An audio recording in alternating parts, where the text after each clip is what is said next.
Dear students, Uttarakhand का जो इतिहास अभी उपलब्ध है उस इतिहास के आधार पर हम उत्तराखंड की संस्कृति, उत्तराखंड का राजनीतिक इतिहास, आर्थिक इतिहास आदि का अध्ययन करते हैं और इन सब तथ्यों को जानने से पूर्व उत्तराखंड का जो इतिहास है उसकी जानकारी हमें विभिन्न स्रोतों से प्राप्त होती है। जैसे कि हम जानते हैं कि विश्व के किसी भी भूभाग, प्रदेश, देश या क्षेत्र का इतिहास जानने के लिए उस क्षेत्र, देश या भूभाग में उपलब्ध ऐतिहासिक स्रोतों का अध्ययन करना आवश्यक होता है, जिससे हम उस क्षेत्र विशेष के इतिहास को जान सकें और उसकी प्रामाणिक जानकारी प्राप्त कर सकें। आपको ज्ञात होगा कि हमारा जो अतीत है, हमारे देश का जो पुरातात्विक इतिहास है, या हम कह सकते हैं जो भी विस्तृत इतिहास आज हमें अपने देश का उपलब्ध होता है, यह उन स्रोतों पर आधारित है जो हमें अतीत से उपलब्ध हुए हैं। जैसे हम जानते हैं कि हमारे देश का जो पाषाणकालीन इतिहास है वह तमाम उन प्रागैतिहासिक स्रोतों पर आधारित है जो हमें उपलब्ध हुए हैं, अर्थात देश के विभिन्न भागों से जो पाषाणकालीन अवशेष उपलब्ध हुए हैं उनके आधार पर हम अपने देश का प्रागैतिहासिक इतिहास जानते हैं। जैसे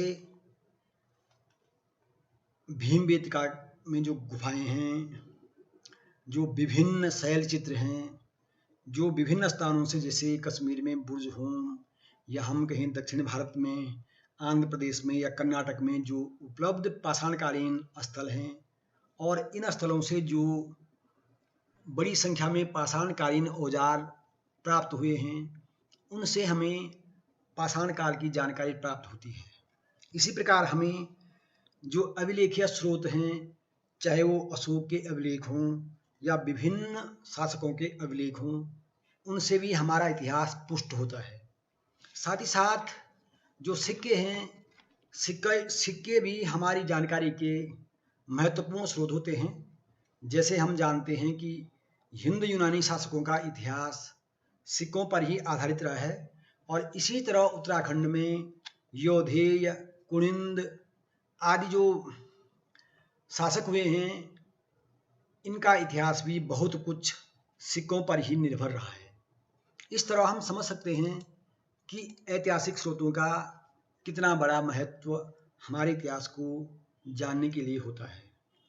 उत्तराखंड के इतिहास की हम बात करें तो उत्तराखंड का जो प्राग ऐतिहासिक काल है, यह हम कह सकते हैं कि जब तक का इतिहास हमें लिखित रूप से उपलब्ध नहीं होता है, उस समय का जो इतिहास उत्तराखंड का रहा है, उस इतिहास को जानने के जो स्रोत हमारे पास हैं, उसमें हम अगर जब हम अध्ययन करते हैं उनका, तो हम पाते हैं कि उत्तराखंड में पाषाणकालीन मानव द्वारा चित्रित शैलाश्रय बड़ी संख्या में उपलब्ध हुए हैं। अर्थात ऐसे शैल, अर्थात शिलाओं पर ऐसे चित्र मिले हैं जिन्हें हम शैल चित्र कहते हैं, जो कि शिकार से संबंधित हैं या सामाजिक गतिविधियों जैसे नृत्य से संबंधित हैं। ऐसे चित्र बड़ी संख्या में उत्तराखंड में प्राप्त हुए हैं। इस तरह के प्रागैतिहासिक स्रोतों में हम पाते हैं कि उत्तराखंड में लाखों उडियार, जो कि उत्तराखंड के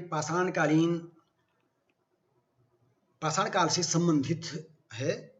यह जो लाखों उडियार है, यह अल्मोड़ा से जो मोटर मार्ग पिथौरागढ़ के लिए जाता है, उस मोटर मार्ग पर यह लाखों उडियार स्थित है। यह अल्मोड़ा से 16 किलोमीटर उत्तर पूर्व की ओर जो सुयाल नदी बहती है, उस सुयाल नदी के पूर्वी तट पर 100 मीटर ऊंची पहाड़ी पर स्थित है।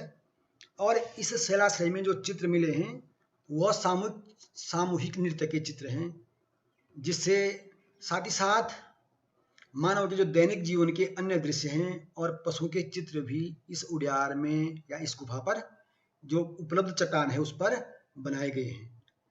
इन जो ये सामूहिक नृत्य के जो चित्र हैं, इन चित्रों में जो नृत्य करते हुए जो आकृतियां हैं, उन्होंने मुखौटे भी पहने हुए हैं और साथ ही साथ मुखौटे पहन के इनको नृत्य करते हुए चित्रित किया गया है। एक चित्र में तो 34 मानवों का समूह है और दूसरे में 28 मानवों का समूह जो कि नृत्यरत है।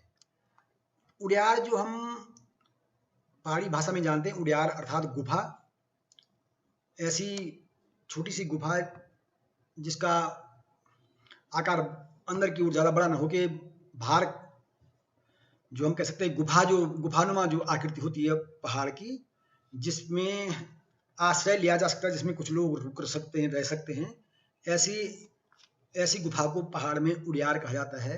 तो लाखू उड़ियार ऐसी ही गुफा है जिसकी खोज ताराचंद्र त्रिपाठी जी ने की थी और 1970 में उन्होंने इस गुफा की खोज की थी।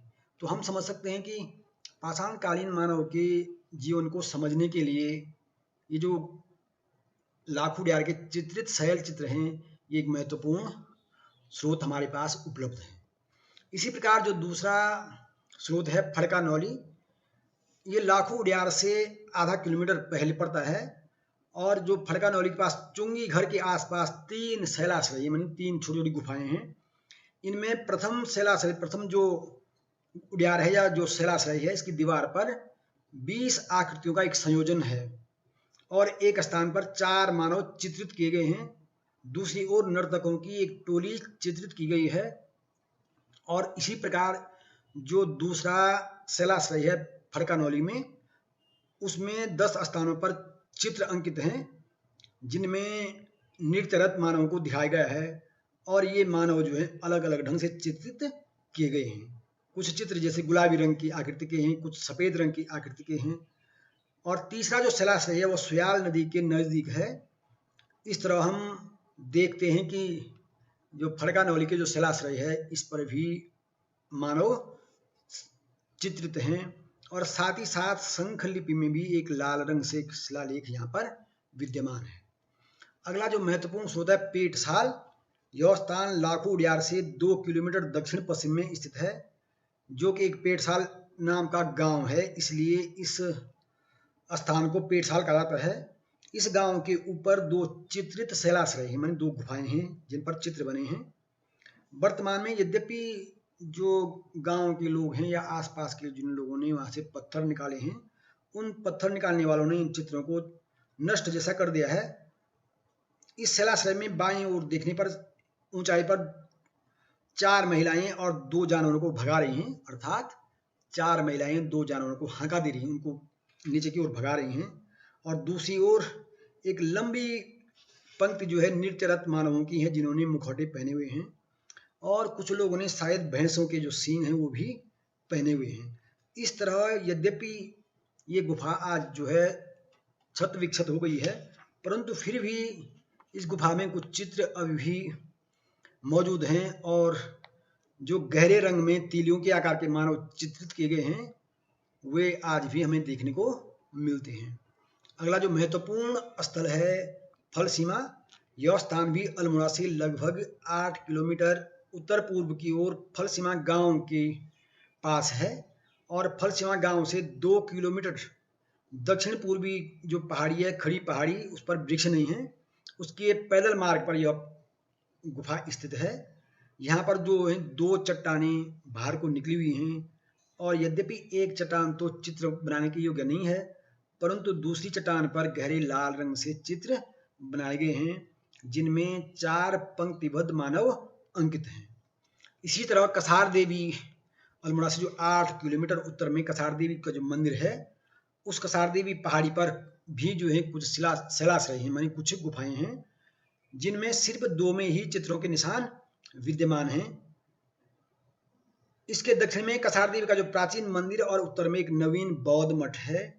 तो जो ये शिलाश्रय कसार देवी के पास हमें मिले हैं, 2 शैलाश्रय गुफाएं जो मिली हैं, लगभग 2.5 मीटर लंबी और 3 मीटर गहरी गुफा है और इसमें गुलाबी रंग से बनाए गए चित्र उपलब्ध हैं।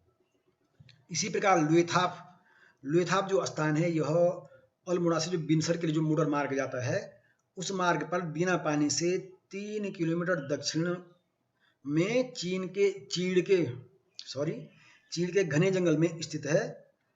इसका यह नाम शायद इसलिए पड़ा है कि जो चित्र हमें उपलब्ध होते हैं वो ऐसा लगता है कि लुए अर्थात खून के जो छापे हैं, खून के लाल रंग जैसे जो अंकित निशान हैं, इसलिए उन्होंने लुए थाप, क्योंकि पहाड़ी भाषा में हम लुए खून को लुए कहते हैं और जो थापे माने जो छापे पड़े हैं खून के रंग के जैसे, इसलिए इसको लुए थाप कहा जाता है। क्योंकि यहाँ पर जो चित्र मौजूद हैं वह लाल रंग के हैं और इसलिए खून के रंग जैसा दिखने के कारण इनको लुए थाप कहा जाता है। यहाँ पर जो है इस जो जहाँ यहाँ पर जो गुफा है उसमें 8 यष्टि मानव बनाए गए हैं और इनको जो आलेखन है एक प्रकार से एक सर्पिल आलेखन जैसा बनाया गया है। इस तरह हम समझ सकते हैं कि यहाँ पर जो उपलब्ध चित्र हैं जिनमें नारी के दाएं में 6 नर्तक और नारी जो हैं ये नृत्य करते हुए दिखाए गए हैं। यद्यपि ये चित्र अब थोड़ा धुंधले पड़ गए हैं लेकिन फिर भी ये हमारे प्रागैतिहासिक को जानने के लिए एक महत्वपूर्ण स्रोत है। इसी तरह जो हटवाल घोड़ा है यह स्थान अल्मोड़ा बिनसर मोटर मार्ग पर अल्मोड़ा से 18 किलोमीटर दूर एक स्थान है कफड़ खान। इस कफड़ खान नामक स्थान से 7 किलोमीटर पूर्व में धौलाछिना जो मार्ग है, यहाँ से जो जाता है धौलाछिना मार्ग, उस मार्ग पर सड़क के नीचे 1 किलोमीटर दूर स्थित है। मानी सड़क से 1 किलोमीटर नीचे यह स्थान हटवाल घोड़ा स्थित है। संभवतः इसका नाम इसलिए पड़ा है कि विशाल पत्थरों से एक घोड़े की आकृति जैसी दिखती है, इस कारण संभवतः इसका नाम हटवाल घोड़ा पड़ा। यहाँ पर ऐसे गड्ढे बने हुए हैं जिन पर स्थानीय लोग मानते हैं कि भीमसेन की परात, कटोरे, चम्मच ऐसी आकृति जो बनी है, इसलिए लोग इनको जो पांडवों के भाई भीम थे उनकी चम्मच, कटोरे, चम्मच आदि के नाम से पुकारते हैं और ये सभी चित्र नारंगी रंग से बने हुए हैं। यहाँ पर सिंह का मुखौटा पहने एक मानव का चित्र है और साथ ही साथ 2 कुंवर युक्त बैल भी चित्रित किए गए हैं और इस चट्टान पर कई कप मार्क्स जो ओखलीज नुमान जो आकृति होती है उन्हें कप मार्क्स कहते हैं, ये भी यहाँ पर खुदे हुए हैं। अगला जो महत्वपूर्ण स्थान है प्रागैतिहासिक इतिहास को जानने का वो है गोरखिया उडियार। यह गोरखिया उडियार जो गुफा है यह जनपद चमोली में स्थित है और जनपद चमोली से जो चमोली का जो मुख्यालय है गोपेश्वर से लगभग 15 किलोमीटर दूर डूंगरी नामक एक गांव है, उस गांव से 1 किलोमीटर ऊपर की ओर ये गुफा स्थित है। इसकी खोज जो है प्रोफेसर राकेश चंद्र भट्ट जी ने की थी और पहले यहाँ के जो पैदल मार्ग जाता था जो चमोली से बद्रीनाथ राष्ट्रीय राजमार्ग जाता है, वहाँ पर नीचे जो गांव पड़ता है उस गांव से पैदल चलना पड़ता था पहले, परंतु अब जो है गोपेश्वर से यहाँ के लिए रोड जाती है और गोपेश्वर से 15 किलोमीटर आप जा करके इस स्थान तक पहुँच सकते हैं। यहाँ पर जो एक चट्टान है, इस चट्टान पर जो चित्र बने हुए हैं उन चित्रों में शिकार का चित्र बनाए गए हैं और लगभग 41 आकृतियां यहाँ पर चित्रित थी। धीरे धीरे ये चित्र धूमिल होते जा रहे हैं। इनमें 33 मानवों तथा 8 पशुओं की आकृतियां हैं। इन्हें जो है यशोधर मठपाल ने सर्वोत्तम सुंदर आकृतियां कहा है। यद्यपि मानव तो इसमें त्रिशूलाकार हैं, किंतु जो जानवर हैं वो बकरी नुमा जानवरों को इसमें छाया चित्र अंकित किया गया है। ये इसका नाम गोरखिया उडियार इसलिए पड़ा कि स्थानीय लोगों का मानना ये था कि जब गोरखा आक्रमण हुआ उस समय लोगों ने संभवतः यहाँ कुछ खजाना छुपाया था और चिन्ह के लिए ये चित्र बना दिए थे।